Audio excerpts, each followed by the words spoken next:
souviens peut-être de cette troupe itinérante de chanteurs américains qui sont passés par notre village l'année dernière et qui répétaient leur spectacle de chant choral dans nos églises avant d'aller sillonner les salles municipales et les temples de l'Oregon jusqu'à Seattle pendant tout l'hiver. Eh bien, les mêmes sont repassés après le 15 août, là, et nous avons un peu discuté au café après le spectacle, et notamment avec un vieux type tout maigre, à tête d'Irlandais, qui nous a parlé de Trump et du G7.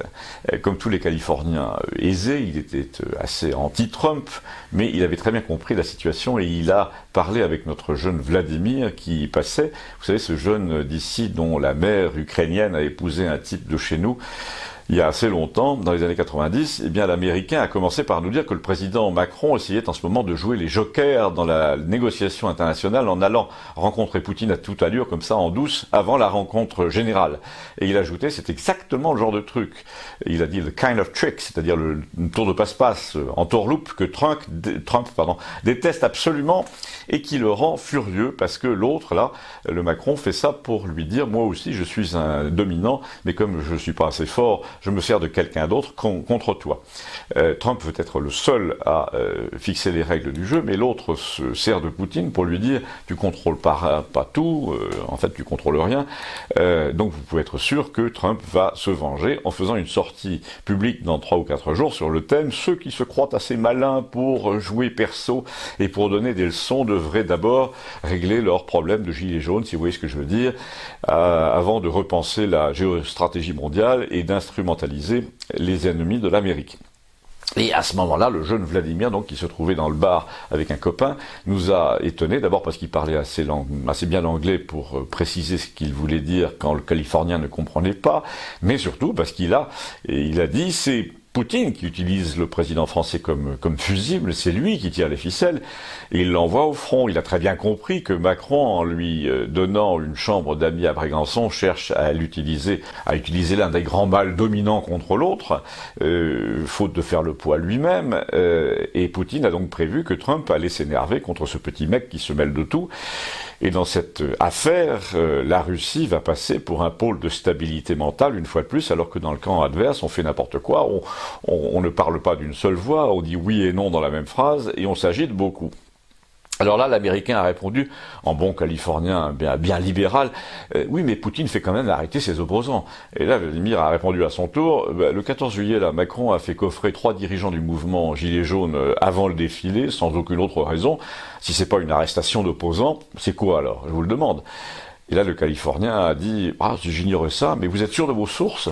Vladimir s'est quand même tapé sur la cuisse et il a dit « Attendez, jusqu'à nouvel ordre, c'est nous qui lisons la presse française et qui regardons la télé nationale, donc oui, on est sûr de nos sources.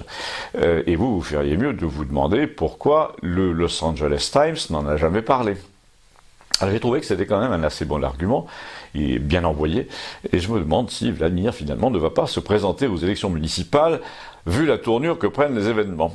En tout cas, l'Américain a conclu qu'il était impatient de voir ce que Trump allait nous sortir de sa musette, de son chapeau, pour humilier Macron pendant la rencontre de Biarritz, sur son propre territoire donc, et nous partageons quand même un peu cette impatience et cette curiosité. Vladimir a dit, moi, je serais Trump, je répondrais directement à Poutine en lui disant qu'il n'avait pas besoin d'utiliser un petit télégraphiste et que sa porte restait ouverte. L'Américain s'est penché vers moi, il a dit, votre jeune ami ferait quand même un bon diplomate. Abonnez-vous, merci. Exceptionnellement, je vais vous raconter la visite de l'un des habitués de cette chronique qui m'a retrouvé, figurez-vous, grâce aux listes, des anciens annuaires des membres des aéroclubs en France, et pourtant ça date, et il m'a dit, puisque je sais maintenant où vous êtes, avouez que j'ai raison, et puisque je vais à Toulouse en juillet, est-ce que je peux m'arrêter par chez vous et vous inviter à déjeuner au restaurant de l'aérodrome ? Je lui ai dit qu'il n'y avait plus de restaurant depuis longtemps, mais j'ai accepté et j'ai donc attendu ce monsieur pour l'emmener déjeuner à 2 kilomètres de là. Et figurez-vous en effet qu'il venait aux commandes de son propre avion, un petit avion très rapide qu'il avait construit lui-même, un petit bolide tout scintillant, qui m'a d'ailleurs infligé une terrible nostalgie des années où j'avais encore ma licence. Je suis arrivé un tout petit peu en avance et ça a été l'occasion pour moi de refaire une visite photographique, notamment des lieux, et même de rencontrer le trésorier de l'aéroclub, ce qui est mon véritable sujet du jour. Et je ne parlerai pas de mon hôte par discrétion.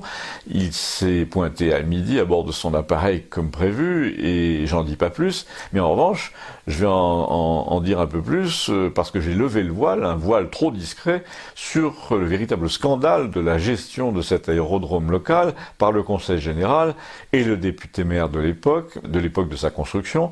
Puisque dans les années les plus scandaleuses de la politique française, celles où les élus ont perdu toute retenue, toute modestie, tout sens commun, et parfois toute honnêteté, eh bien notre député maire, qui avait l'amitié de Chirac, s'est mis en tête de faire fabriquer une aérogare en race campagne, avec tour de contrôle, les zones à bagages, et pourquoi pas un service des douanes tant qu'on y était. C'était l'époque où tous ces espèces d'escrocs avec leur légion d'honneur ont prétendu croire que des jets privés allaient s'abattre sur notre pays pour qu'ils deviennent un délestage de Toulouse-Blagnac.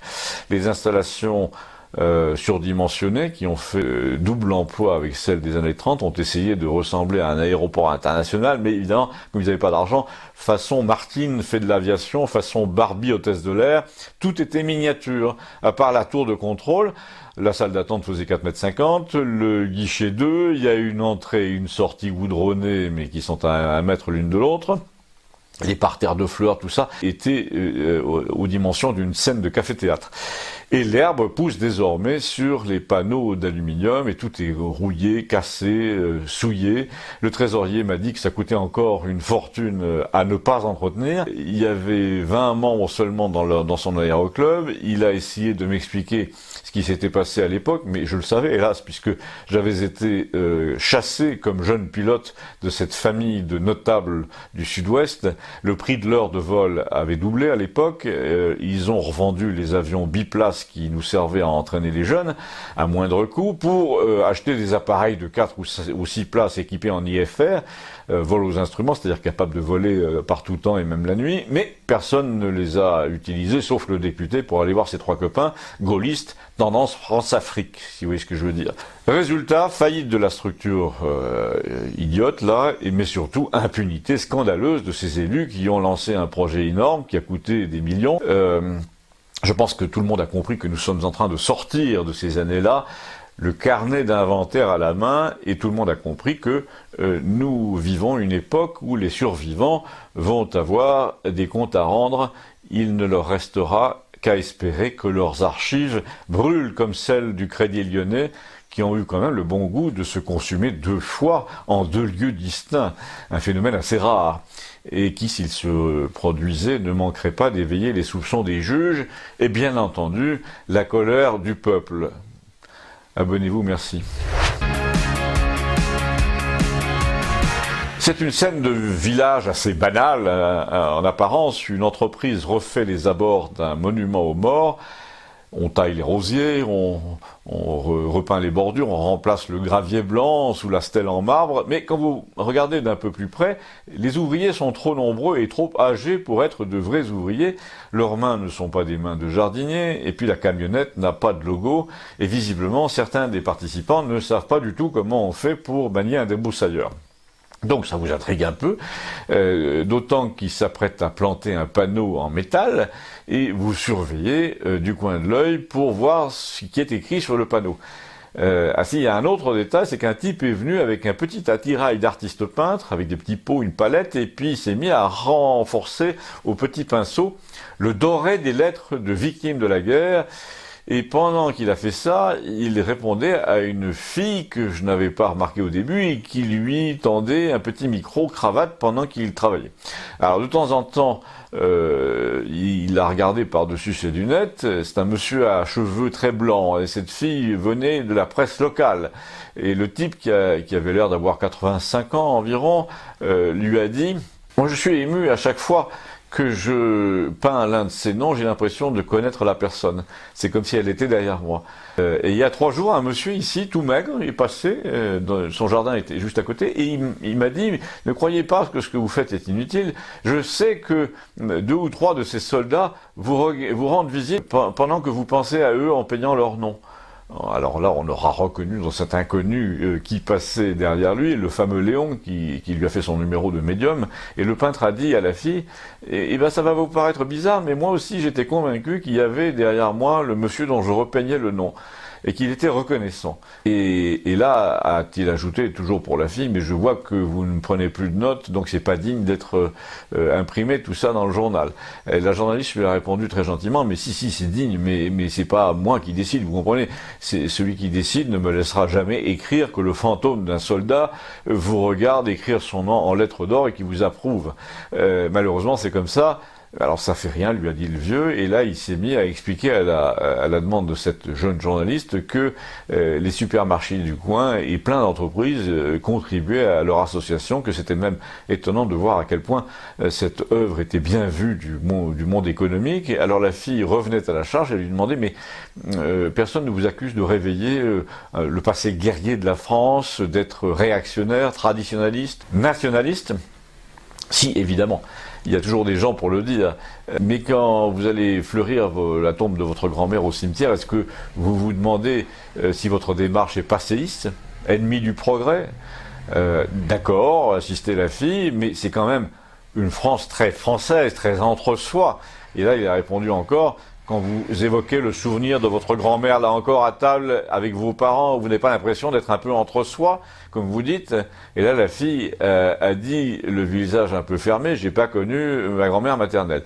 Alors l'autre, peut-être, je suis né de père inconnu.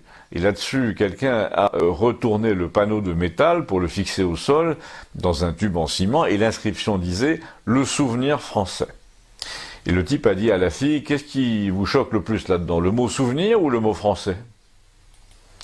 C'est une bonne question. Abonnez-vous, merci.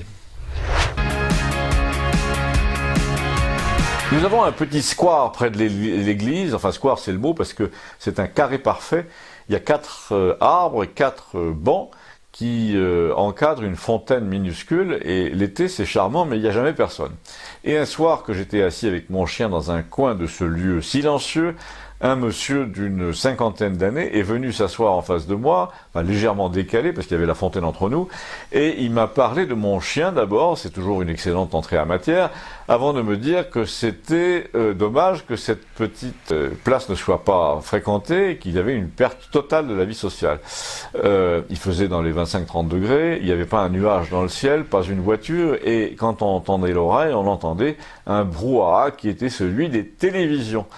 Dans les moindres ruelles, en effet, il y avait des fenêtres ouvertes par lesquelles on entendait la rumeur de la vie des autres qui habitaient loin, alors que la vie des gens d'ici avait été comme siphonnée par ce qu'il y avait à voir ailleurs.